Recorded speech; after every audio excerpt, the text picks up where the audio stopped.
اعوذ باللہ من الشیطان الرجیم بسم اللہ الرحمن الرحیم۔ السلام علیکم ورحمۃ اللہ وبرکاتہ۔ میں ہوں فیصل محمود اور آپ دیکھ رہے ہیں بابو ریالٹی ٹی وی۔ حسب روایت آج پھر میں مشکات المصابیح سے آپ لوگوں کے لیے احادیث لے کر آیا ہوں۔ آگے بڑھنے سے پہلے آپ سب سے گزارش ہے کہ میرے چینل کو سبسکرائب کر دیں اور بیل آئیکن کو بھی دبا دیں تاکہ آئندہ آنے والی ویڈیوز کی نوٹیفیکیشنز آپ کو مل سکیں، اور حوصلہ افزائی کے لیے لائک اور کمنٹ بھی کر دیں۔ اللہ تعالی ہم سب کو میٹھا میٹھا مدینہ دکھائے، آمین۔ بسم اللہ الرحمن الرحیم۔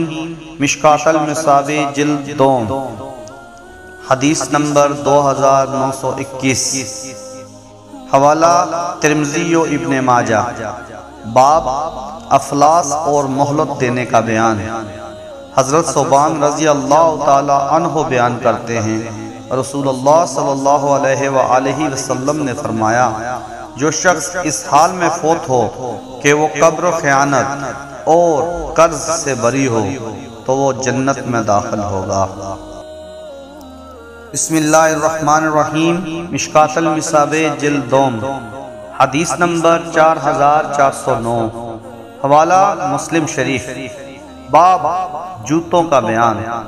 حضرت جابر رضی اللہ تعالی عنہ بیان کرتے ہیں، میں نے ایک غزوہ میں نبی صلی اللہ علیہ وآلہ وسلم کو فرماتے ہوئے سنا، جوتے کا استعمال زیادہ تر کرو، کیونکہ آدمی جب جوتے پہنے ہوئے ہوتا ہے تو وہ اس وقت سوار ہوتا ہے۔